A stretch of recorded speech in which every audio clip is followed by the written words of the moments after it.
ہے خانہ کعبہ سے یہ معلوم ہے کیا تمہاری انتہا ہے، جانتا کوئی نہیں، جانتا کوئی نہیں، کیا تمہاری انتہا ہے، جانتا کوئی نہیں، جانتا کوئی نہیں۔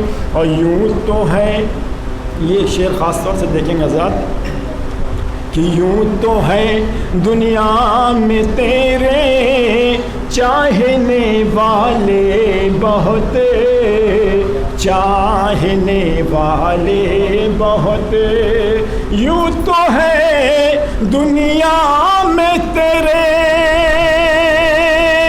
چاہنے والے بہت، والے بہت، لیکن اے مولا تجھے پہچانتا کوئی نہیں، پہچانتا کوئی نہیں۔ یوں تو ہے دنیا میں تیرے چاہنے والے بہت، چاہنے والے بہت، یوں تو ہے دنیا میں تیرے چاہنے والے بہت، لیکن اے مولا تجھے پہچانتا کوئی نہیں، پہچانتا کوئی نہیں۔ اور یہ شعر دیکھیں گے آزاد، کہ بغض جن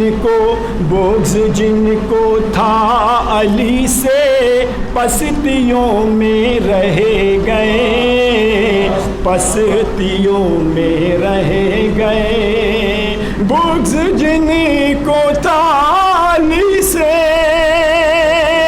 پستیوں میں رہ گئے، لعنت پڑتی ہے ان کو جانتا کوئی نہیں، جانتا کوئی نہیں، لعنت پڑتی ہے ان کو جانتا کوئی نہیں، جانتا کوئی نہیں۔ اب مقطع کا شعر دیکھیں گے آزاد، کہ شکر کرتے ہیں خدا نے یہ ہنر ہم کو دیا، یہ ہنر ہم کو دیا، شکر کرتے ہیں خدا نے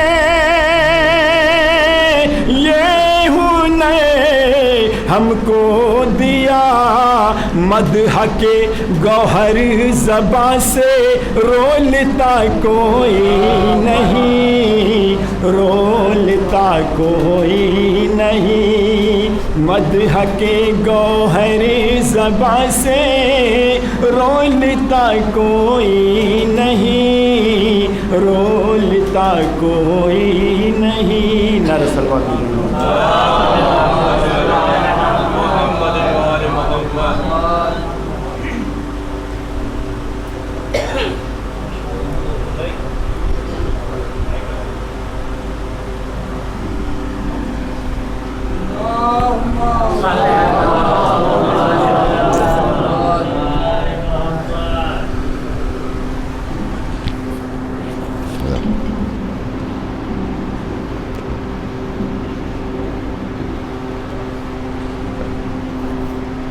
فاتحہ۔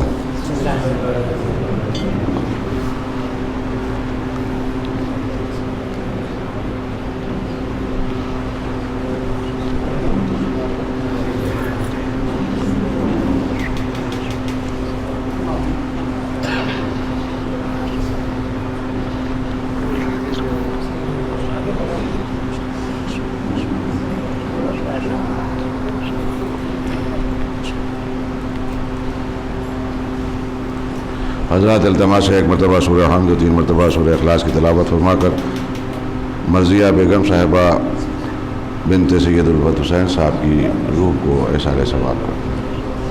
بسم الله الرحمن الرحيم يوم الدين إياك نعبد وإياك نستعين صراط الذين أنعمت عليهم غير المغضوب عليهم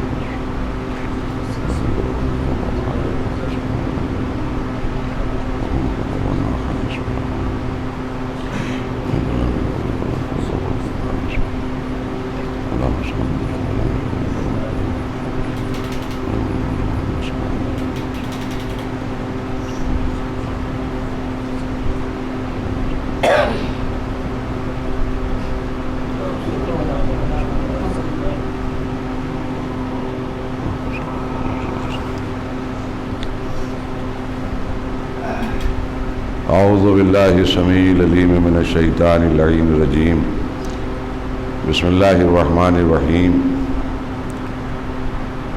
الحمد لله الذي هدانا لهذا وما كنا لنهتدي لولا أن هدانا الله لقد جاءت رسل ربنا بالحق والصلاة والسلام على أشرف الأنبياء وسيد المرسلين سيدنا ونبينا وشفيع ذنوبنا وحبيب قلوبنا مولانا بالقاسم محمد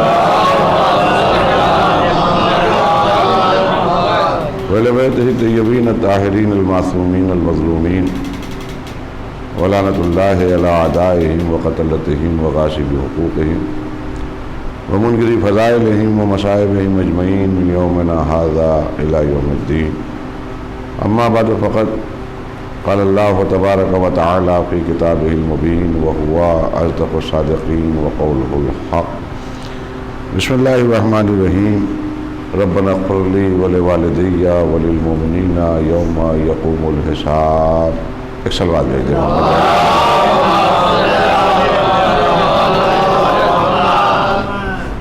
عزیزان گرامی، ایک مومنہ کے سال ثواب کی مجلس ہے اور یہاں آنے والوں میں اکثر لوگ ان کی شخصیت سے واقف تھے. ہر دل عزیز بھی تھیں، بڑی ملنسار تھیں، اقربا پروری اور صلہ رحمی، یہ تمام. اور پھر سب سے بڑی بات ہے عشق اہل بیت علیہ السلام. جو اللہ کا شکر ہے ان ماؤں کا شکریہ کہ جن کی آغوشوں میں ہم نے پروان چڑھ کر یہ بہترین نعمت حاصل کی ہے، وہ ہے عشق ولائے آل محمد. میں نے آپ کے سامنے اس مختصر سے وقت کے لیے قرآن مجید کی ایک معروف آیت کی تلاوت کا شرف حاصل کیا، جس کو اکثر ہم دعائے قنوت میں نماز کے دوران حالت قنوت میں جب ہوتے ہیں تو ان کلمات کو، اس دعا کو پڑھتے ہیں جو آیت کی شکل میں قرآن مجید میں موجود ہے. ترجمہ اس کا یہ ہے کہ اے ہمارے رب، اے ہمارے پالنے والے، ہمیں معاف کر دے، ولی والدیہ اور ہمارے ماں باپ کو بھی معاف کر دے، وللمؤمنین اور مومنین کو بھی معاف کر دے، یوم یقوم الحساب، جب قیام حساب ہو، جب حساب و کتاب کا دن ہو، جب فیصلے کی گھڑی ہو. تو معبود، میری چاہ یہ ہے، میری تمنا یہ ہے، میری آرزو یہ ہے، میری دعا یہ ہے کہ میں بھی محشر کے ہنگام میں پریشانیوں میں مبتلا نہ ہوں، اور صرف میں نہ ہوں بلکہ مجھے یہ بھی پسند نہیں ہے کہ میری ماں یا میرا باپ محشر کے ہنگام میں کسی مصیبت سے دوچار ہو. صرف ماں باپ تک میں نہیں رک رہا ہوں بلکہ مومنین کو بھی میں پسند نہیں کروں گا کہ ان کو کوئی اذیت ہو، ان کو کوئی دشواری ہو.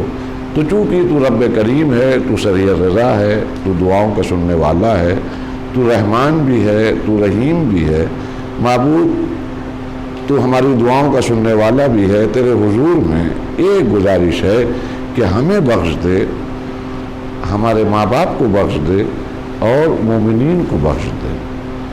یہ حضرات اکثر ہم سبھی لوگ دعائے قنوت میں پڑھتے ہیں. بڑا وسیع موضوع ہے. میں انتہائی اختصار کے ساتھ وقت کے اندر اس بات کو مکمل کرتے ہوئے ایک پیغام دینا چاہتا ہوں. وہ یہ جو اس بار محرم میں اللہ کا شکر ہوا، بڑا روحانی اور بڑا مقدس یہ امام باڑہ ہے، اور اللہ ان سب کو بھی سلامت رکھے. بہت عمدہ مجلسیں ہوتی ہیں یہاں. تو پہلی محرم سے 9 محرم تک میں نے یہاں مجالس بھی پڑھی. تو اس سال کی ابتدا بھی یہاں سے ہوئی ہے، اور اب اختتام کی منزلیں آ رہی ہیں تو آج میں آپ کے سامنے روبرو ہوں.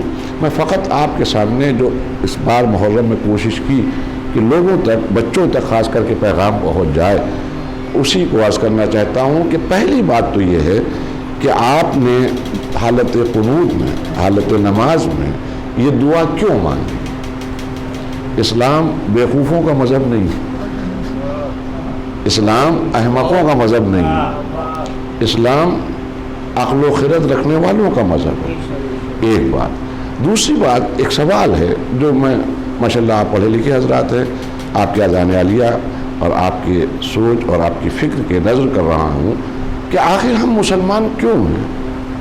اگر ہم مسلمان ہیں تو اسلام لانے سے ہم کو کتنے فائدے ہوئے ہیں اور کتنے نقصانات ہم کو اٹھانا پڑے. ایک سوال ہے کہ بھئی ہندوستان آزاد ہے، اب نہ کسی مسلمان بادشاہ کا خوف ہے کہ اگر ہم کلمہ نہیں پڑھیں گے تو وہ ہم کو قتل کر دے گا، ہم کلمہ نہیں پڑھیں گے تو وہ ہمیں مار ڈالے گا، ہمارا گھر اجڑ جائے گا، ہمارا اسباب لوٹ لیا جائے گا، ہمارا خاندان تباہ ہو جائے گا. اب تو ہم ہندوستان میں آزاد، اور اللہ بھی اتنا بے نیاز ہے جس نے اسلام بھیجا ہے، اس نے بھی زبردستی اسلام کو مسلط نہیں کیا. اگر زبردستی مسلط کرنا ہوتا تو جب سے بچہ ماں کو ماں کہہ کے پکارنے لگا تھا، پانی کا سوال کرنے لگا تھا، بھائیوں کو بھائی کہہ کے پکارنے لگا تھا، گھٹنیوں کے بل چلتے چلتے اپنے قدموں پہ کھڑا ہو گیا تھا، تو اسی وقت سے نماز بھی واجب ہو جاتی، روزہ بھی واجب ہو جاتا، حج بھی واجب ہو جاتا، جتنے واجبات ہیں وہ واجب ہو جاتے. اور اس کو ہم کہہ سکتے تھے کہ اللہ یہ چاہتا ہے کہ اگر تم مسلمان گھر میں پیدا ہوئے ہو تو بس جیسے ہی شعور کی منزلوں میں ذرا سا دنیا کو دیکھنے اور سمجھنے لگو، اسی وقت سے تمہارے اوپر مسلط کر دیا جائے گا دین، تاکہ تم کسی دوسرے دین کی طرف نہ دیکھنے پاؤ. یہاں یہ بھی مسئلہ نہیں ہے، وہ خدا بے نیاز، کیا کہنا اس کا انتظام کہ وہ مسلمان گھر کے بچے کو بھی انتظار کرواتا ہے کہ پہلے عقل پختہ ہو جائے. محمد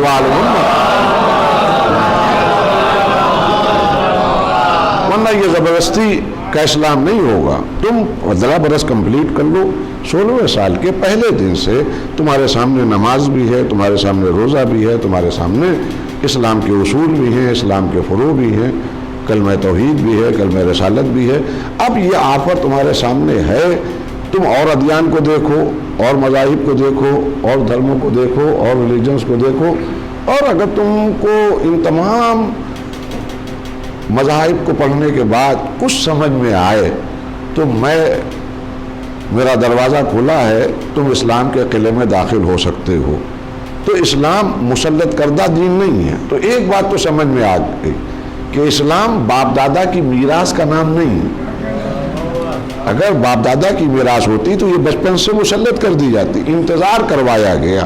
تو جب شعور کی منزل میں آ گئے، میرا مخاطب مجمع جو ہے وہ اکثر بچے اور جوان ہیں جو سن بلوغ کو پہنچ رہے ہیں، اور حالات ہیں، عالم اسباب ہے، دنیا بہت تیزی سے بدل رہی ہے کہ آپ مسلمان کیوں ہوئے ہیں؟ بھئی آپ کے سامنے یہاں بہت سی چوائسز تھیں، آپ کے سامنے بہت سے مذاہب تھے، اور جب آپ اسلام لائے تو آپ نے بہت سے نقصانات بھی اٹھائے.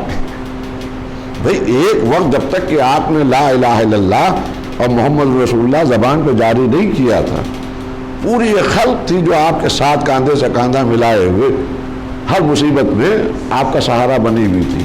لیکن آپ نے جیسی زبان پر کلمہ توحید جاری کیا اور اعلان کیا لوگوں کے سامنے کہ لا الہ الا اللہ، اس اللہ کے علاوہ کوئی دوسرا اللہ نہیں ہے، تو وہ لوگ جو ابھی تک آپ کو ہمدرد نظر آ رہے تھے، شانہ بشانہ چل رہے تھے اور ہر مصیبت میں آپ کا شیلٹر بنے ہوئے تھے، وہ ان کے ہاتھوں میں پتھر نظر آئے، ان کے ہاتھوں میں تیر نظر آئے، ان کے ہاتھوں میں تلوار نظر آئی، ان کے ہاتھوں میں بندوق نظر آئی، اور ان کو غصہ اس بات کا تھا کہ تم جب ہم بہت سے خداؤں کو مانتے ہیں تو تم کسی ایک خدا کو کیوں مان رہے ہو؟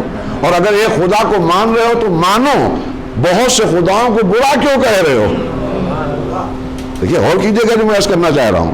ایک بڑا مجمع ہمارا دشمن بن گیا، اور ہمیں معلوم تھا کہ یہ مجمع، یہ لوگ ہمارے دشمن ہو جائیں گے، لیکن ہمیں اس بات کا یقین تھا کہ دنیا میں لاکھ یہ دشمنی کریں، لاکھ ہمارے جان جوکھم میں ہو، لیکن اگر جس کا کلمہ پڑھ رہے ہیں وہ راضی ہو گیا، غور کیجیے گا میں کر رہا ہوں، اگر وہ راضی ہے، وہ خوش ہو گیا تو ہم وہاں کامیاب۔ اس کے بعد میں ہم نے ایک اور آگے بڑھ کے قدم اٹھایا اور ہم نے کہا محمد اللہ کے رسول ہیں۔ لو ایک اور مصیبت کھڑی ہو گئی۔ ابھی تک لا الہ الا اللہ اگر ہم نے کہا تھا تو بہت سے خداؤں کے ماننے والے ہمارے دشمن ہو گئے تھے، لیکن کم سے کم ایک حد تک دنیا والے جو اللہ کو ایک مان رہے تھے وہ ہر حملے کے لیے ہمارے لیے شیلٹر بنے ہوئے تھے، ہماری ڈھال بنے ہوئے تھے۔ بھئی وہ بہت سے لوگ جنہیں یہودی کہا جاتا ہے، جنہیں عیسائی کہا جاتا ہے، جو ایک خدا کے ماننے والے ہیں، وہ کم سے کم ہماری جان کی حفاظت کر رہے تھے، ہمارے مال کی حفاظت کر رہے تھے۔ لیکن جب ہم نے یہ قدم اور آگے بڑھایا اور کہا محمد اللہ کے رسول ہیں، تو ابھی تک ان کے ہاتھوں میں پتھر تھے۔ میں کیا عرض کرنا چاہ رہا ہوں عزیزان گرامی، اب ان کے ہاتھوں میں پتھر آ گئے اور یہ بھی ان کے ساتھ شانہ بشانہ مل کے ہماری دشمنی پہ آمادہ ہو گئے۔ اور ان کا شکوہ یہ تھا کہ ٹھیک ہے اللہ تو ایک ہے، ہم تمہارے ساتھ ہیں، لیکن تم نے محمد کو اللہ کا رسول کیوں مانا؟ ہم تو محمد کو اللہ کا رسول نہیں مانیں گے، تو وہ ہماری دشمنی پہ آمادہ ہو گئے۔ اچھا ہم کو بھی علم تھا کہ یہ ہوگا، لیکن ہم کو یہ بھی یقین تھا کہ لاکھ یہ ہو اگر وہ راضی محمد اگر وہ راضی تو مسئلے آسان ہو جائیں گے۔ پھر بھائی ہم تو شیعہ اثنا عشری ہیں، ہم تو اہل بیت کے چاہنے والے ہیں، ہم نے تو ایک قدم اور آگے بڑھایا۔ ہم صرف محمد رسول اللہ پر نہیں رکے، بلکہ اعلان ولایت غدیر کے اوپر مہر لگاتے ہوئے ہم نے کہا، اعلان کیا اشہد ان علی ولی اللہ۔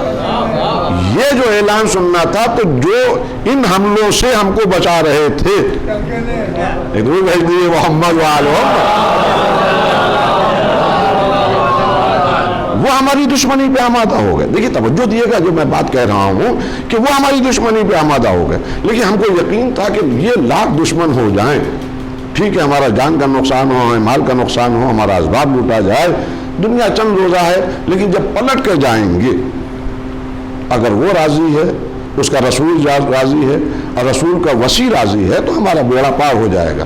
تو بھیا آپ نے جو کلمہ پڑھا ہے اس کی بنیاد یہ دنیا نہیں ہے، اس کی بنیاد یہ ہے کہ جب وہاں پہنچیں گے تو ہم کامیاب ہوں گے۔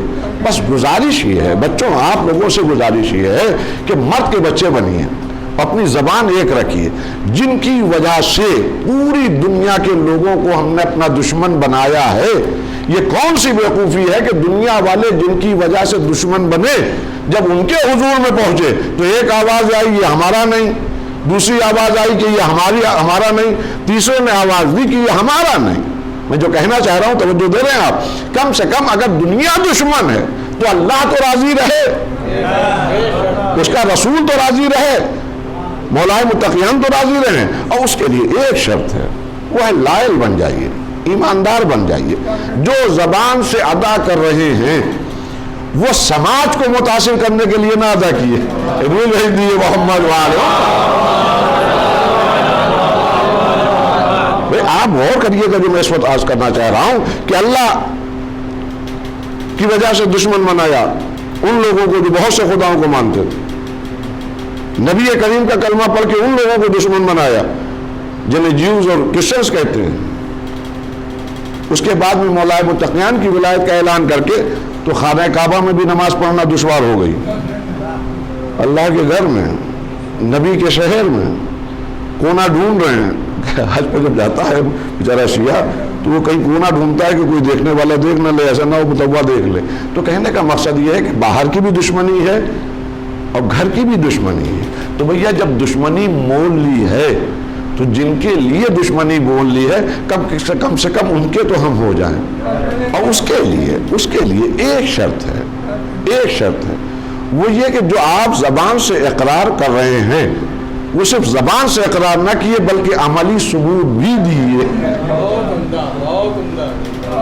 نہیں اور کی جگہ کم سے کم ہم اپنے جو ہماری زبان ہے وہ ہماری نیت، اس لیے کہ اللہ ہمارا سماج ہماری زبان دیکھتا ہے۔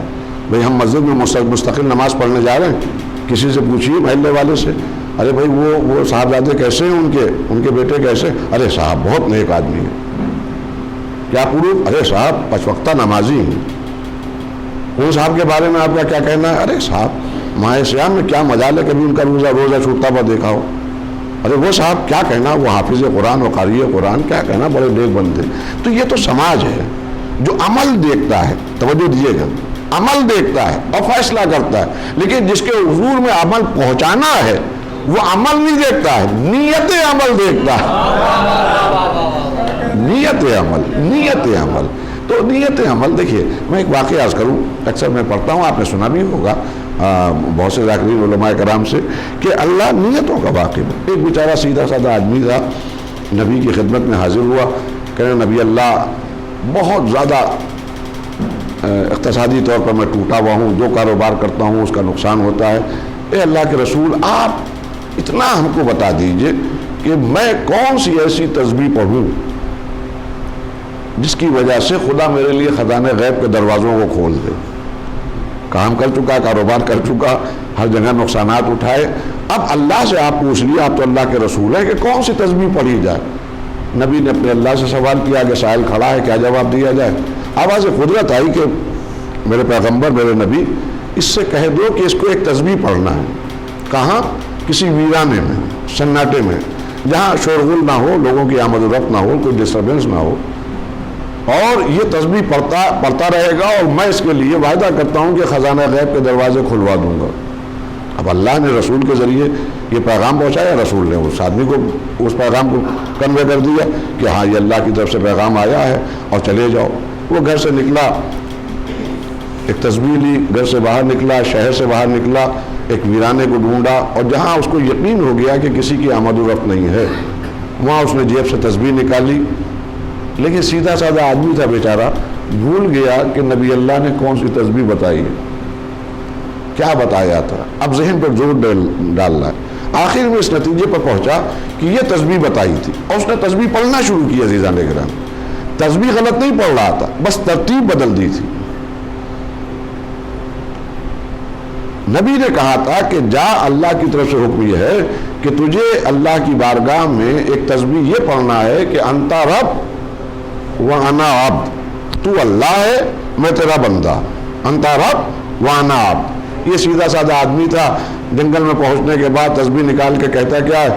انا رب وانتا عبد، میں اللہ تو بندہ، میں اللہ تو بندہ۔ اب تسبیح چل رہی ہے، نہ کوئی روکنے والا، نہ کوئی ٹوکنے والا، نہ کوئی منع کرنے والا۔ اتنے میں آواز قدرت آئی کہ فرشتوں اس کے لیے خزانہ غیب کے دروازوں کو کھول دیا جائے۔ فرشتوں نے گھبرا کے کہا معبود یہ کیا ہم سن رہے ہیں؟ ہمیں تو توقع یہ تھی کہ پتھروں کی بارش ہوگی، آگ کی بارش کی جائے گی، زمین اس کے واسطے پولی کر دی جائے گی، منٹوں میں سے واصل جہنم کر دیا جائے گا۔ یہ دیکھ، یہ تو حامان، شداد، نمرود ان سے بھی آگے بڑھ گیا ہے۔ کم سے کم وہ اگر اپنے آپ کو خدا کہہ رہے تھے تو ان میں اتنی جرت نہیں تھی کہ تجھ خدا کو بندہ کہیں۔ یہ تو ان سے بھی آگے بڑھ گیا، اپنے کو خدا کہہ رہا ہے اور تجھ اللہ کو بندہ کہہ رہا ہے۔ تو آواز قدرت آئی عزیزان گرامی، جو فرشتوں میں کہہ رہا ہوں وہ کرو، اس لیے کہ تم اس کی زبان پہ جا رہے ہو، میں اس کی نیت دیکھ رہا ہوں۔ یہ واقعہ میں نے اس لیے آپ کے سامنے عرض کیا کہ آپ چاہے نماز پڑھیں، چاہے روزہ رکھیں، چاہے کچھ بھی کریں، آپ سماج کو متاثر کرنے کے لیے کریں گے تو بہرحال اپریشیٹ کیے جائیں گے، سماج میں مانے بھی جائیں گے، چاہے بھی جائیں گے۔ لیکن جس کے حضور میں جا رہا ہے تو پہلی بات ہے مرد بنیے، جو زبان سے جاری کر دیا ہے اس پہ ثابت قدم رہیے۔ اگر اللہ ایک ہے تو ہے، اب گھر لوٹے، اسباب لوٹے، سب کچھ فنا ہو جائے، اللہ ایک، محمد اللہ کے رسول ہیں تو ہیں، مولائے متقیان بلا فصل ہیں تو ہیں، اللہ اللہ خیر صلی اللہ۔ تو اب جب آپ زبان ایک ہوگی، نیت بھی ایک ہوگی، تو میں ایک آخر آپ کے سامنے عرض کر رہا ہوں۔ اب انشاءاللہ جب نماز پڑھیے تو جب بھی حالت قنوت میں جب پہنچیے اور جب بھی کہیے ربنا اغفر لی ولوالدی وللمؤمنین یوم یقوم الحساب، تو اس بات کا خیال رکھیے کہ یہ اللہ صرف عمل نہیں دیکھ رہا ہے،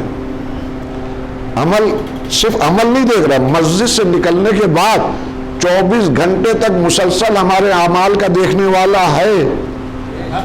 نہیں آپ نہیں، اعمال کا دیکھنے والا. ربنا اغفر لی، بھائی سوال اس بات کا ہے. میں نے کہا نا بیوقوفوں کا مذہب نہیں ہے. آپ نے اللہ سے کیوں کہا کہ اے اللہ ہمیں بخش دے؟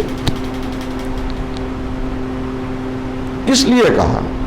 تو ہر مسلمان جواب دے گا ارے مولانا آپ کی سمجھ میں نہیں آ رہا ہے، اتنے دنوں سے آپ مجلسیں پڑھ رہے ہیں. ہم اپنی مغفرت اس لیے چاہتے ہیں کہ ہمیں معلوم ہے کہ ہم گناہ گار ہیں اور وہ غفور رحیم ہیں. تو جب تک یہ سانسیں باقی ہے اپنے لیے جتنا استغفار ہو جائے ہو جائے. ٹھیک ہے، یہ بات ریزن سمجھ میں آئی. ربنا اغفر لی، مجھے معاف کر دے. اچھا اللہ بھی سریع رضا ہے، اس نے معاف کر دیا. میرا ایک سوال ہے، توجہ دیے گا. ایک ماں کے سال ثواب کی مجلس ہے اور تمام بچے بیٹھے ہوئے ہیں. میں متوجہ کروں گا آپ تمام اولادوں کو، اللہ آپ کی والدہ کے درجات کو عالی فرمائے، اور تمام ان لوگوں کو جو یہاں سن رہے ہیں کہ آپ سب کی ماں باپوں کو اگر زندہ ہوں تو طول عمر ہو، اگر اس دنیا سے چلے گئے ہوں تو ان کے جوار معصومین میں جگہ عنایت کی جائے. سوال اس بات کا ہے کہ میں اکثر سوچتا ہوں، نواب صاحب میں سوچتا ہوں، میں نے کہا ربنا اغفر لی، اے اللہ مجھے بخش دے. اگر اللہ میاں کی طرف سے ایک سوال ہو گیا کیوں اپنے لیے معافی مانگ رہے ہو، تو ہمارے پاس کیا جواب ہوگا؟ دیکھیے میں ایک بات کہوں، یہ انسان کی نفسیات ہے. انسان معافی اسی وقت مانگتا ہے جب اس کو اپنی غلطی کا احساس ہوتا ہے. ابھی میں یہاں شکو پیلس میں داخل ہوا تھا، جیسے ہی داخل ہوا سلام علیکم معاف کیجیے گا مجھے، سلام علیکم معاف کیجیے گا مجھے، سلام علیکم معاف کیجیے گا، سلام علیکم بھائی معاف کیجیے گا مجھے.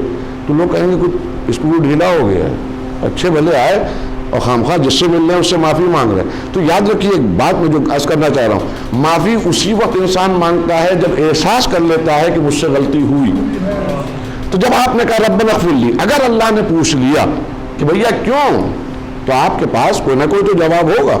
آپ یہی تو کہیں گے اللہ میں خطا کار ہوں، میں گناہ گار ہوں اور شیطان کے وسوسوں کا شکار ہو جاتا ہوں، مجھ سے غلطیاں ہوتی ہیں، تو غفور رحیم ہے، تو رحمان رحیم، معاف کرنے والا ہے، چلو بخش دیا. اے اللہ میاں ایک منٹ، کیا بات ہے والدیہ، میری امی کو بھی معاف کر دے، میرے پاپا کو بھی معاف کر دے. یہ بتاؤ کہ ان کے لیے معافی کی درخواست کیوں لگا رہے ہو؟ اب ایک سوال پہ وہی آتا ہے کہ اگر یہ سوال کر لیا گیا کہ ان کے لیے کیوں معافی مانگ رہے ہو، ان کی بخشش کی دعا کیوں کر رہے ہو، تو آپ کے پاس خدا کی قسم اس کے علاوہ جواب نہیں ہوگا کہ اللہ مجھے یہ پسند نہیں ہے کہ محشر کے ہنگام میں اگر میں وہاں جاؤں اور بخش لیا جاؤں اور میرے ماں باپ اذیتوں کا وہاں شکار ہوں. مجھے یہ گوارا نہیں ہے کہ تیری بارگاہ میں ان کو کوئی پریشانی ہو، اس سے پہلے میں ان کی مغفرت کی دعا مانگ رہا ہوں. بس عزیزان گرامی، اگر زبان مرد کی ہو تو ایک رہے. اللہ جو نیتوں کا جاننے والا ہے، نیتوں کا جاننے والا ہے، تو آپ مرد بنیے. اگر کہہ دیا ولے والدیہ تو جب گھر پہنچیے ماں کچھ کہے تو اس کا کہنا مان لیجئے، باپ کچھ کہے تو اس کا کہنا مان لیجئے. روز ہے دیے محمد ورنہ سماج میں تو آپ مسجد میں ربنا اغفر لی ولے والدیہ ولی ٹوپی لگائے ہوئے، داڑھی رکھے ہوئے، گھر میں پہنچے اماں نے کہا بیٹا یہ سودا لے آؤ، ان کو جھڑک دیا. ابا نے کہا بیٹا یہ کام کر دو، ان کو ڈانٹ دیا، ان سے لڑ بیٹھے. اور پھر مؤذن نے کہا یا اللہ صلاح ربنا اغفر لی ولے والدیہ. تو بھیا یہ عادت ہو سکتی ہے، عبادت نہیں، عبادت نہیں، عبادت نہیں، عبادت نہیں. اگر ماں باپ بڑی، میں مجھ جیسا جاہل کیا آپ کے سامنے عرض کرے، گو کہ یہ تو جناب زہرا سلام اللہ علیہ کا صدقہ ہے.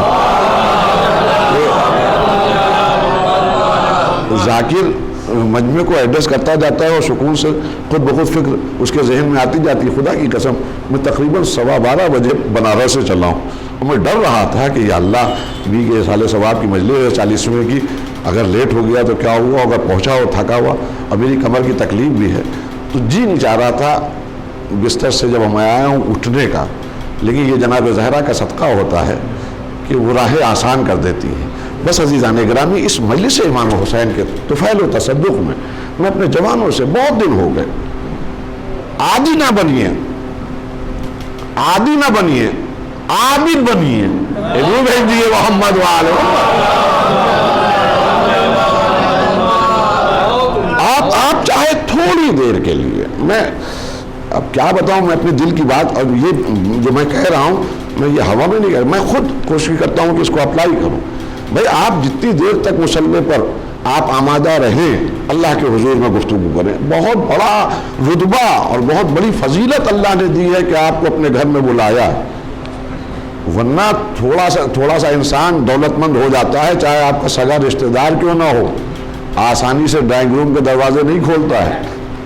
میں کیا عرض کر رہا ہوں، یہ تو اس کا کرم ہے. جو کائنات کا مالک ہے وہ آپ کو صبح بھی بلا رہا ہے، ظہر میں بھی بلا رہا ہے، مغرب میں بھی بلا رہا ہے. تو جب روزانہ بلا رہا ہے تو آپ جو کم سے کم اس سے وعدہ کر رہے ہیں اس کو آپ اپنی زندگی میں اپلائی کرتے ہوئے اس کو نبھاتے ہوئے تو نظر آئیے.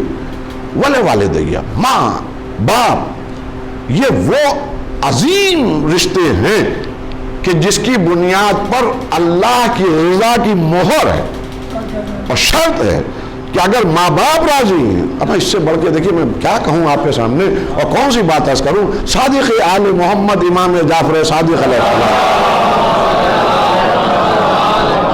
اکثر آپ واقعات سنتے ہیں، کیا کہنا ان لوگوں کی عظمت. دیکھیے جب تک کہ ماں باپ زندہ رہتے ہیں احساس نہیں رہتا. میں بچوں سے کہوں اللہ آپ کی ماں باپ کو سلامت رکھے. جب تک کہ وہ زندہ رہتے ہیں آپ کو احساس نہیں رہتا.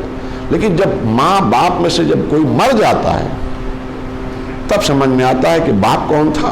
جب ماں مر جاتی ہے تب سمجھ میں آتا ہے ماں کون تھی. یہ وہ عظیم رشتے ہیں اور ان کی وہ برکتیں ہیں کہ صادق آل محمد سے جب کسی نے پوچھا مولا میں اکثر دعا مانگتا ہوں جس پہ وہ سریع رضا ہے، وہ سمیع الدعا ہے، وہ ارحم الراحمین ہے، وہ دعاؤں کا سننے والا ہے، لیکن میں دعا مانگتے مانگتے تھک جاتا ہوں، میری دعا قبول نہیں ہوتی. تو کہا ایک کام کر، اللہ فوراً تیری دعا قبول کر لے گا. کہا کیا کروں مولا؟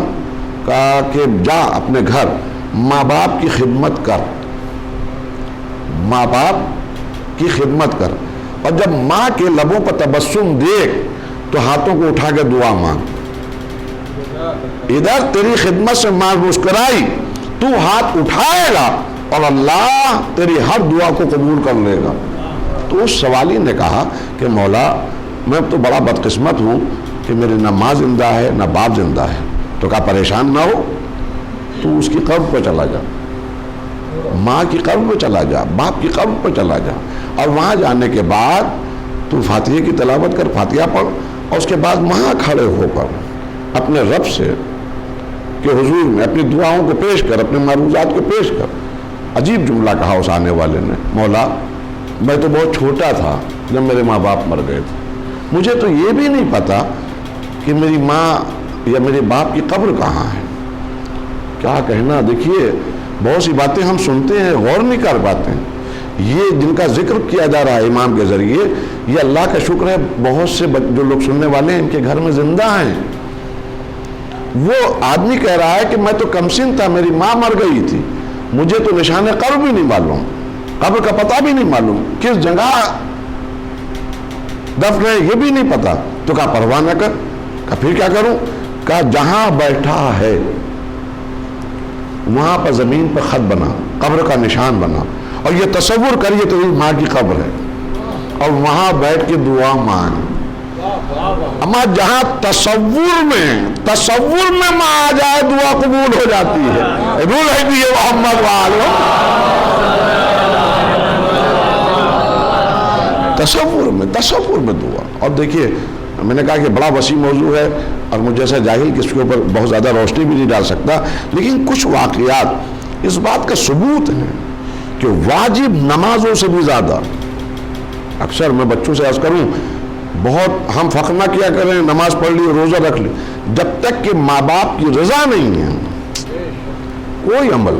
اس لیے کہ تمام عبادتوں میں جو میں انالائز کرتا ہوں، تمام عبادتوں میں جو واجبات میں شامل ہیں، نماز ہو، روزہ ہو، حج ہو، خمس و زکوٰۃ ہو، ان سب میں اگر کوئی افضل ترین عبادت ہے تو وہ ماں باپ کی رضا ہے، ماں باپ کی اطاعت ہے، ماں باپ کی فرما برداری ہے. اور اس کے لیے کہیں نہ جائیے، تمام مسلمانوں نے متفق علیہ طور پر لکھا ہے کہ ایک صحابی نماز پڑھ رہا تھا اور رسول اللہ نے اس کو آواز دی اور وہ آواز پہ لبیک نہیں کہہ پایا اس لیے کہ وہ نماز پڑھ رہا تھا. اور جب نماز ختم کی ہے اور آیا ہے تو رسول اللہ کے چہرے پر غیظ کے آثار تھے اور غصے کے عالم میں نبی کریم نبی رحمت نے غصے کی حالت میں اس سے پوچھا کیا کر رہے تھے؟ تو اس نے جواب دیا کنت اصلی یا رسول اللہ، میں نماز پڑھ رہا تھا. روایت کہتی ہے تیوریوں پر بل پڑ گئے، یہ بتا کہ یہ نماز تجھے کس نے بتائی ہے؟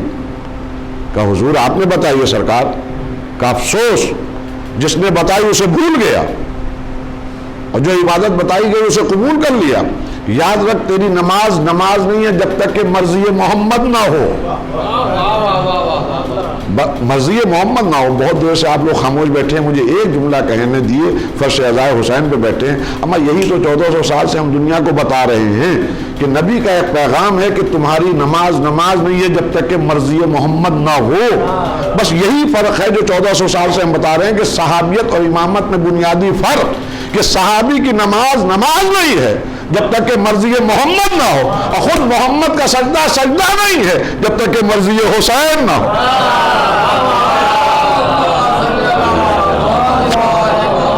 مرضی حسین نہ ہو جب تک کہ پشت مبارک سے نہ اتر آئے۔ کہنے کا مقصد یہ ہے رسول اللہ غضبناک ہوئے، شیعہ اہل سنت سب نے اس واقعے کو لکھا ہے، آپ جا کر کتابوں میں پڑھ لیجیے۔ اور دوسری طرف ایک بیچارہ ماں کا خدمت گزار صرف اس لیے، دیکھیے یہ بہت سے واقعات توجہ طلب ہیں، اس لیے وہ رسول اللہ کی زیارت نہیں کر پایا کہ اس کی ماں بیمار رہتی تھی، اور اس نے قسم کھا لی تھی کہ جب تک کہ ماں حیات ہیں میں ماں کی خدمت کروں گا اور ماں کو چھوڑ کے کہیں نہیں جاؤں گا۔ اس کا نام اویس ہے، کرنا کا رہنے والا، یمن کا رہنے والا۔ اور ایک بات طبیعت ٹھیک دیکھی تو ماں سے اجازت لے کے مدینے بھی آیا، لیکن ماں نے چلتے وقت فقط اتنا کہہ دیا تھا میرے لال جا تو رہے ہو مدینے، لیکن اگر رسول اللہ اپنے گھر پر نہ تشریف رکھتے ہوں تو انتظار نہ کرنا، فوراً واپس آنا، اس لیے مجھے تمہاری بہت شدید ضرورت ہے، کیا معلوم میری طبیعت بگڑ جائے۔ آپ انصاف سے بتائیے، ایک طرف افضل ترین نماز پڑھنے والا نمازی اور رسول اللہ آواز دے رہے ہیں، اور اس نے رسول اللہ پر نماز کو فوقیت دیتے ہوئے نماز کو کنٹینیو رکھا تو رسول اللہ ناراض ہو گئے۔ ادھر ایک شخص اپنی ماں کی اطاعت کرتے ہوئے رسول اللہ کی ڈوہڑی چوم کے واپس چلا گیا، انتظار اس لیے نہیں کیا کہ میری ماں نے کہا ہے۔ میں کیا عرض کر رہا ہوں، اگر آپ دیکھیے تو سچویشن ایک جیسی ہے، ایک طرف نماز، مسلمان، رسول، ایک طرف نماز ہے ایک طرف رسول، بیچ میں مسلمان۔ دوسرا منظر یہ ہے، ایک طرف مسلمان ہے ایک طرف ماں کی اطاعت، ایک طرف رسول، وہی سیم پوزیشن۔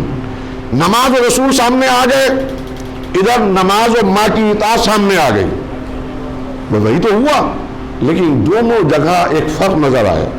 اگر رسول اللہ کو چھوڑ کر نماز کو جاری رکھا تو رسول اللہ ناراض ہوئے، لیکن ماں کی اطاعت کرتے ہوئے رسول اللہ کی زیارت نہیں کی تو رسول اللہ ناراض نہیں ہوئے بلکہ قصیدے پڑھتے ہوئے نظر آئے، قصیدے پڑھتے ہوئے نظر آئے، عزیزان گرامی قصیدے پڑھتے ہوئے نظر آئے، اور یہ کہتے ہوئے نظر آئے کہ اویس کے نور کی خوشبو محسوس کر رہا ہوں، اور یہ کہتے ہوئے نظر آئے کہ خدا کی قسم محشر کے ہنگام میں میری بائیں جانب پڑا ہوگا جس کی شفاعت کے لیے کہہ دے گا واللہ میں اس کو بخشوا دوں گا۔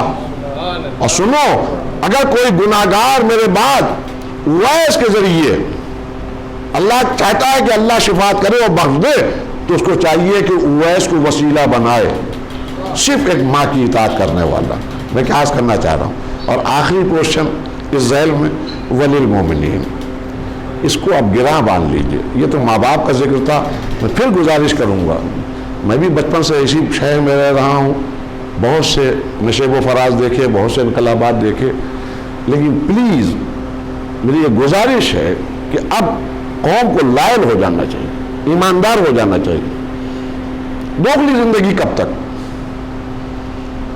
کہ لاک ڈاؤن میں گھر میں اپنے محلے کی عزاخانے میں اس خوف میں مجلس نہیں ہو رہی ہے کہ پولیس نہ آ جائے۔ پولیس کو خبر دینے والا کون ہے؟ جو میں کہنا چاہ رہا ہوں دوگلی زندگی نہ جیے، آپ مرد بنیے، ولی المومنین، اے اللہ مومین کو بھی بخش دے۔ کیوں بخشوا رہے ہیں آپ؟ کیوں آپ کو ہماری پرواہ ہے؟ ارے مولوی صاحب آپ مرد مومن ہیں، اور اللہ کا شکر ہے میرے دل میں بھی ولایت علی ہے، میں بھی مرد مومن ہوں، میں نہیں چاہتا ہوں کہ میں تو بخش دیا جاؤں، آپ خدا ناخواستہ اللہ کی بارگاہ میں مصیبت میں ہوں۔ یہ کون سا دوغلا پن ہے کہ وہاں آپ چاہ رہے ہیں کہ مصیبت میں نہ گرفتار ہوں؟ یہ کون سا انصاف ہے کہ آپ چاہ رہے ہیں اللہ کے یہاں پریشان نہ ہو، اور جب تک کہ آپ کے سماج میں آپ کے ساتھ جی رہے ہیں آپ جینا دوبھر کیے ہوئے محمد والے جینا دوبھر کیے لکھنی، یہ کہاں سے آ گیا، کدھر سے آ گیا، کیوں آ گیا، اس کی برائی، اس کی غیبت، اس کا، اور پھر موضوع وَلِلْمُؤْمِنِينَ۔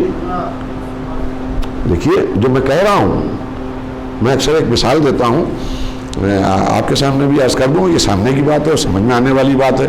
مثلا میں ہوں، کسی بزرگ کے پاس جاؤں، لکھنؤ میں بہت سے محلے ہیں، اور کسی بزرگ کے پاس جاؤں، کہوں چچا السلام علیکم، وعلیکم السلام، میں علی ظہیر صاحب قبلہ کا بیٹا ہوں، میں اس لیے آپ کی خدمت میں حاضر ہوا ہوں یہ بتانے کے لیے کہ میں جھوٹ نہیں بولتا، میں جھوٹ نہیں بولتا۔ خوش ہو جائیں، پیٹ تھپ پائیں گے، ہاں بیٹا بہت اچھی بات ہے، تم ایک عالم دین کے بیٹے ہو، اور جھوٹ بولنا ہی وہ بھی گناہ ہے۔ پھر دوسرے دن صبح پہنچ گیا ان کے پاس، السلام علیکم چچا، وعلیکم السلام، چچا وہ میں یہ بتانے آیا ہوں کہ میں جھوٹ نہیں بولتا۔ تیسرے دن پہنچ گیا، السلام علیکم، خیریت، بتانے آیا ہوں میں جھوٹ نہیں بولتا۔ چوتھا دن، پانچواں دن، چھٹا دن، ساتواں دن، آٹھواں دن، نواں دن، 10واں دن، 10ویں دن اتفاق سے میرا دوست بھی میرے ساتھ چلا گیا ان کے گھر۔ جیسے ہی میں نے کہا چچا میں جھوٹ نہیں بولتا ہوں، اس وقت تک تو دوست چپ رہا، لیکن جیسے ہی میں ان کے ڈرائنگ روم سے نکل کے آیا، دوست رک کے کہنے لگا چچا اس کی باتوں پہ بھروسہ نہ کیے گا، آپ بیچارے معذور ہیں، گھر میں پڑے رہتے ہیں، آپ کو کیا خبر، شہر کا سب سے بڑا جھوٹا یہی ہے، یہ بہت بڑا جھوٹا مشہور ہے۔ آپ یقین جانیے سائیکولوجی ہے، جب 11ویں دن میں جاؤں گا میں کہوں السلام علیکم تو وہیں سے چچا میاں کا منہ بن جائے گا، اور جیسے میں کہوں گا چچا میں خاموش میاں، ابھی تک آپ کے ابا کی وجہ سے میں آپ کی عزت کرتا تھا، مجھے معلوم ہو گیا آپ کتنے بڑے جھوٹے ہیں، آئندہ سے آپ کے لیے میرے گھر کے دروازے بند۔ میں صرف آپ کو آپ کی ایک ضمیر سے ایک سوال کروانا چاہ رہا ہوں، انصاف سے بتائیے، ایک عام سماج میں اگر ایک عام بزرگ کو ہماری اصلیت کا علم ہو جاتا ہے تو وہ ڈرائنگ روم میں بٹھانا پسند نہیں کرتا، وہ اس وقت نہیں پسند کرتا جب کوئی اس کو خبر دیتا ہے، وہاں تو خبر دینے کی بھی ضرورت نہیں، دلوں کا حال جاننے والا، دلوں کا حال جاننے والا، اور روزانہ ہم ریسائٹ کریں وَلِوَالِدَيَّ وَلِلْمُؤْمِنِينَ، مومنین کو بخش دے، مومنین کو بخش دے، مومنین کو بخش دے، یہ ٹانگ کھینچی، وہ پریشان کیا، وہ اذیت دی، مومنین کو بخش دے۔ تو زبان اور دل ایک نہیں ہوگی تو مسلمانوں کے رجسٹر میں تو آپ مسلمان ہوں گے، محمد مسلمان، بس عزیزان گرامی، ختم کی بات میں نے کہ اگر آپ واقعی پکے اور سچے مسلمان تو 2-3 چیزوں کا خیال رکھیں۔ ایک، ماں باپ کی اطاعت، اور دیکھیے میں مسلسل مجالس میں جب بھی اصالہ ثواب کی مجالس ہوتی ہیں تو اکثر اس طرح کے ٹاپک پڑھتا ہوں، خاص کر کے پڑھتا ہوں تاکہ ہمارے بچے متوجہ ہو جائیں۔ 2 چیزوں کو آپ گرہ باندھ لیے، ہو سکتا ہے کہ یہی توفیقات نیک میں اتنا آپ کے نام آپ کی ذات میں اضافہ کر دے کہ آپ کو اللہ بھی سمجھ میں آنے لگے، اس کا رسول بھی سمجھ میں آنے لگے، نماز میں بھی دل لگنے لگے، روزے میں بھی دل لگنے لگے۔ 2 باتیں، ایک تو جب تک کہ ماں باپ زندہ ہیں اپنی طرف سے ان کی دل آزاری نہ ہو، جتنی بھی سکت ہے اس کی خدمت، ان کی خدمت، اور دوسرے صلہ رحمی نہ چھوڑیے۔ دیکھیے یہ 2 بہت مائنس چیزیں ہوئی کہ ہم کیا سے کیا ہوتے جا رہے ہیں اور آنے والے کل میں کیا اور ہو جائیں گے۔ یہ ڈیموکریسی ہے، اللہ خیر کرے، جو حالات تیزی سے تبدیل ہو رہے ہیں، ایسے موقع کے اوپر خدا کا لطف بھی ضروری ہے، خدا کی مدد بھی ضروری ہے، اہل بیت علیہ السلام کا سہارا بھی ضروری ہے۔ تو اس کے لیے 2 چیزیں، ماں باپ کی اطاعت کریے تاکہ اللہ راضی ہو، صلہ رحمی کریے تاکہ اللہ راضی بھی ہو، آپ کو روزی بھی دے۔ جہاں روزیاں چھن رہی ہوں، کچھ چیزوں میں ہم لوگ خطۂ رحمی کر رہے ہیں، مومنین کے سلسلے میں بھی میں کہوں کیا کیا آپ کے سامنے کون سی باتیں عرض کروں، خدا کی قسم بہت سی چیزیں جو ہم روزانہ روزمرہ کرتے ہوئے نظر آتے ہیں، کبھی اس کی ڈیپتھ میں جا کر، اس کی گہرائی اور گہرائی میں جا کر غور نہیں کر پاتے ہیں یہ کیوں ہو رہا ہے۔ باپ دادا کی میراث کا نام اسلام نہیں ہے۔ میں اکثر کہتا ہوں آپ جو سلام کرتے ہیں السلام علیکم، یقین جانیے اس سلام علیکم کہنے کے اوپر بھی اور جواب سلام دینے پر بھی اللہ کیا سوال کیا جائے گا. اس کا سبب یہ ہے کہ سلام علیکم مطلب یہ ہے کہ آپ سامنے والے مسلمان کو اس کی جان، مال، عزت، آبرو کی سلامتی کی گارنٹی دے رہے ہیں. اگر سلام کرنے کے بعد آپ نے چھرا گھونپا، اگر آپ نے پیٹھ پر چھرا مارا اور سلام علیکم بھی کر رہے ہیں تو یہ آپ بظاہر مسلمان ہیں. میں کیا کہنا چاہ رہا ہوں، آپ بظاہر مسلمان ہیں لیکن حقیقت میں اسلام سے کوئی تعلق نہیں ہے. اسلام سلامتی کا مذہب. بھئی میں نے کہہ دیا السلام علیکم، السلام علیکم، یہ میری طرف سے شیورٹی ہو گئی کہ یہ آدمی جو منبر پر بیٹھا ہے اس سے میری جان کو کوئی خطرہ نہیں، نہ مال کا کوئی خطرہ ہے، نہ عزت کا کوئی خطرہ ہے، نہ ناموس کا کوئی خطرہ ہے، اس لیے کہ اس نے مجھے سلامتی کی دعا دے دی. یہ مسلمان ہے جو بولتا ہے وہی کرتا ہے. درود بھیج دیے محمد وعلیہ. میں بچوں کے لیے ایک بات عرض کروں، پہلے زمانے میں، اب تو سفر آسان ہو گئے ہیں. ابھی کل بنارس گیا اور آج معلوم وہاں سے چلا یہاں پہنچ گیا، اس وقت یہاں بیٹھا ہوں. اس زمانے میں ایک شہر سے یہاں سے کانپور جانا، یہاں سے سیتاپور جانا ایک بہت بڑا مرحلہ تھا. لوگ وصیتیں کر کے نکلتے تھے. جو اہم چیزیں ہوتی تھی گھر کی قیمتی، وہ کسی امین کے پاس سپرد کر کے جاتے تھے. کوئی بھروسہ نہیں ہوتا تھا مسافرت میں بچے کہ مر جائیں. تو اسی لیے لوگ انتظار کرتے تھے 2 4 10 15 جمع ہو جائیں تو ایک قافلے کی شکل میں، گروپ کی شکل میں یہاں سے جائیں تاکہ کوئی حملہ ہو تو سب مل کے ڈٹ کے مقابلہ کر سکیں. اب ایسے موقع پر دن بھر یہ لوگ سفر کرتے تھے. رات میں کسی نخلستان کو دیکھ کے، خصوصاً صحرا میں نخلستان کو دیکھ کر یہ لوگ رات میں آرام کرتے تھے. اب نخلستان ریگستان میں چندی جگہوں پر نظر آتا ہے اور سب مسافروں کو معلوم رہتا تھا کہاں کہاں پر شیلٹر رومز ہیں، شیلٹرز کی جگہیں ہیں. وہاں پہنچنے کے بعد یہ قیام کرتے تھے تو معلوم ہے لکھنؤ سے چلا آدمی ادھر سیتاپور سے چلا، یہاں سے 15 آدمی گروپ میں ہیں، وہاں سے 15 آدمی گروپ میں. اتفاق ہوا کہ ایک وہ جگہ چنی انہوں نے بھی اور انہی نے بھی کہ جہاں رات کو قیام کر سکتے تھے. اب 2 قافلے موجود ہیں اجنبی، بھروسہ نہیں ہے کہ سامنے والے ڈکیت تو نہیں ہیں، رہزن تو نہیں ہے، شپون تو نہیں ماریں گے، کہیں رات میں جب ہم لوگ آرام کر رہے ہوں گے تو اسباب تو نہیں لوٹ لے جائیں گے. اب اس چکر میں وہ جاگ رہے ہیں. ادھر دوسرا گروپ جو ہے وہ بھی پریشان، یہ جو آ رہے ہیں ادھر سے کہیں ایسا تو نہیں ہے کہ یہ ہم کو قتل کر دیں گے رات میں جب ہم سو جائیں گے، یہ بھی جاگ رہے ہیں. تو اس کے لیے اسلام نے ایک طریقہ رکھا تھا کہ پریشان ہونے کی ضرورت نہیں. تمہارا سردار اٹھے اس کا سردار ادھر بڑھے اور جانے کے بعد ایک دوسرے کو سلامتی کی دعا دے دیں. میں کیا کہہ رہا ہوں عزیزان کرام، اتنا کہہ دے السلام علیکم اور سامنے والا کہہ دے وعلیکم السلام. اسی لیے سلام کرنا سنت ہے، جواب دینا واجب ہے. درود ہے جی محمد وعلیہ. یہ شیورٹی ہے کہ اب میں نے سلامتی کی دعا دے دی، اب خطرہ نہیں ہے. چین سے تم بھی سو اور تم نے جواب سلام دے دیا، میں بھی چین سے سوؤں گا. اس کو کہتے ہیں سلام. اسی ذیل میں ایک بات اور کہہ دوں، یہ مصافیہ جو نماز کے بعد ہم کرتے ہیں، اللہم صلی اللہ علیہ محمد اللہم صلی اللہ علیہ، ماشاء اللہ اب تو ایک مولوی صاحب کے ساتھ ساتھ ایک گروپ جمع ہو جاتا ہے، گھیرا بن جاتا ہے، پھر سب ایک دوسرے سے مصافیہ کرتے ہوئے آگے بڑھتے ہیں، ایک چین بن جاتی ہے، پھر دعائے مغفرت ہوتی ہے یا سورہ فاتحہ کی تلاوت ہوتی ہے.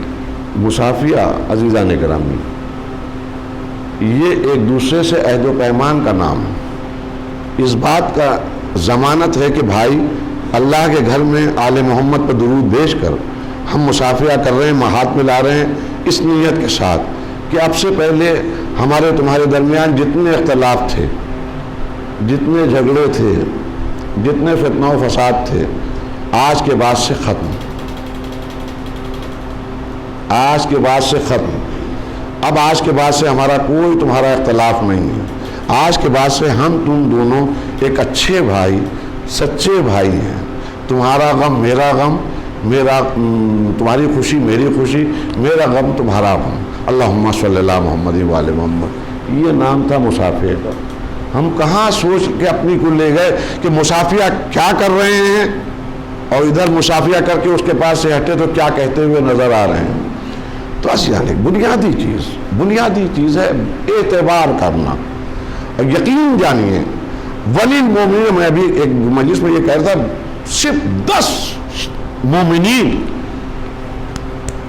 ولی المومنین پر بھروسہ کرتے ہوئے ایک جان بن جائیں تو 10 اگر انسان ایک دوسرے کے ہمدرد و ساتھی و مددگار ہو جائیں تو 10,000 پہ بھاری ہوتے ہیں، لیکن شرط یہ ہے کہ اعتبار ہو. ایک نور رہی دیئے محمد وآل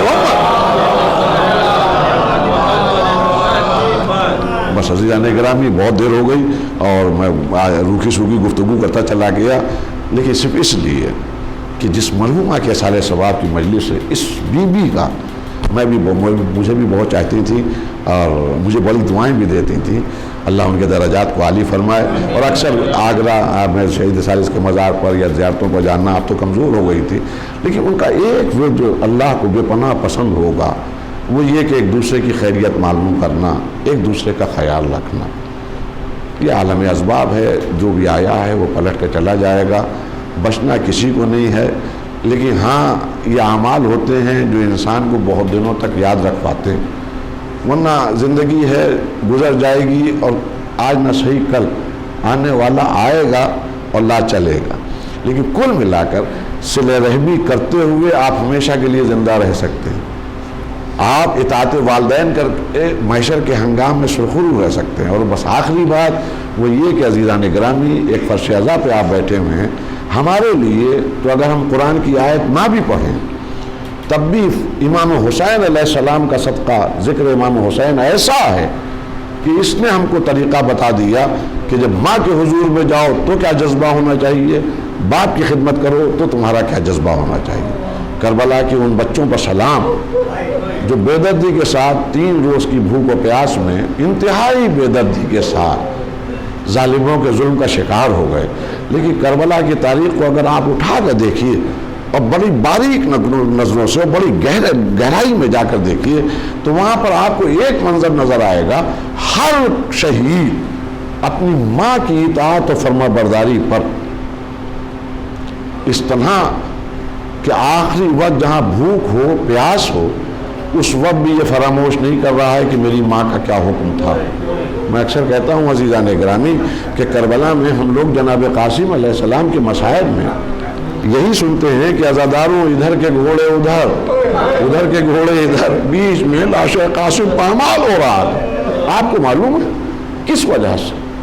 ہمارا ایک بچہ جو بغیر اسلحہ کے ذرا کے، جس کو چچا نے گھوڑے پہ بٹھانے کے بعد گریبان بھی چاک کر دیا تھا کہ دنیا یہ سمجھ لے کہ یہ بچہ ایک یتیم بچہ آ رہا ہے، وہ اس طرح کہاں پہنچ گیا کہ ادھر کے گھوڑے ادھر ہو گئے.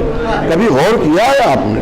اس کا سبب یہ تھا کہ قاسم جب میدان میں نکلے تو اتنی دور تک دشمنوں سے لڑتے ہوئے اندر تک چلے گئے کہ جب زخمی ہوئے اور وہاں سے پکار کے کہا کہ امو جان میری مدد کو آئیے، اور بنی ہاشم کے شیر چلے ہیں تو ادھر کے جو فوجی تھے یزید کے ساتھی وہ گھبرا کے عباس و علی اکبر کو دیکھ کے بھاگے اور بیچ میں جناب قاسم پامال ہوتے رہے. سبب کیا تھا؟ میں جو سبب عرض کرنا چاہ رہا ہوں عزاداروں، وہ سبب یہ تھا کہ شب عاشور جناب ام سلمہ نے ایک جملہ کہا تھا، اور وہ جملہ یہ کہا تھا، میرے لال میرے دودھ کی لاج رکھ لینا.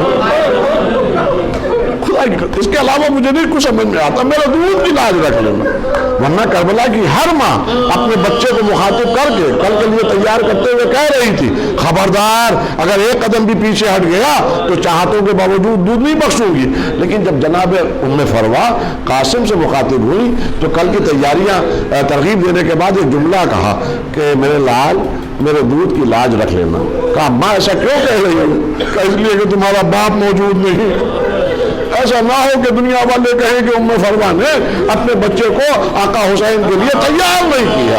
تو بچہ جو 3 روز کا بھوکا ہے، خدا کی قسم 3 روز کا پیاسا ہے، جنگ کر رہا ہے، لیکن اس کو اس بات کا احساس ہے کہ ماں کو سرخرو کرنا ہے. خدا آپ کو کوئی غم نہ دے سوائے غم امام حسین علیہ السلام. ایک واقعہ اور عرض کر دوں جو میں اکثر اپنے جوانوں سے کہتا ہوں، پلیز اس کا خیال رکھیے. بھائی آپ جوان ہیں، اللہ آپ کی جوانی کو اور آپ قوت دے، صاحب قوت کرے اور خود طاقت دے، آپ دنیا کے بہادروں میں آپ کا شمار ہو. لیکن جب ہم جوان ہوتے ہیں تو ہم آپے میں نہیں رہتے، ماں پکارتی رہتی ہے، ہم توجہ نہیں دے پاتے، باپ آواز دیتا رہتا ہے، ہم اس کی طرف متوجہ نہیں ہوتے۔ میں اکثر بچوں سے کہتا ہوں کہ آپ بے شک طاقتور ہیں، جوان ہیں، طاقتور ہیں، رگوں میں خون دوڑ رہا ہے، لیکن تاریخ انسانیت میں، میرا جملہ یاد رکھیے گا، تاریخ انسانیت میں عباس جیسا جوان بہادر نہ کوئی ہوا ہے، نہ ہو سکتا ہے۔ اس لیے جو فاتح خیبر کی دعاؤں اور تمناؤں کا نام ہو، لیکن وہی عباس جب اپنی ماں کے حضور میں پہنچتا ہے، جس کی نگاہوں کے اوپر لشکر ٹھہر جاتا ہو، بڑے بڑے سامن، بڑے بڑے پہلوان، بڑے بڑے سورما جناب عباس کو آتا ہوا اگر دیکھ لیتے ہیں تو دبک جاتے ہیں۔ وہی عباس کو جب ام البنین آواز دے رہی ہوتی ہے تو اس طرح کانپتے ہوئے جاتے ہیں جیسے ایک چھوٹا سا بچہ شہما وہ اپنی ماں کی آواز کے اوپر لبیک کہتا ہے۔ جزاکم اللہ۔ ایک واقعہ اور مجلس کو تمام کروں۔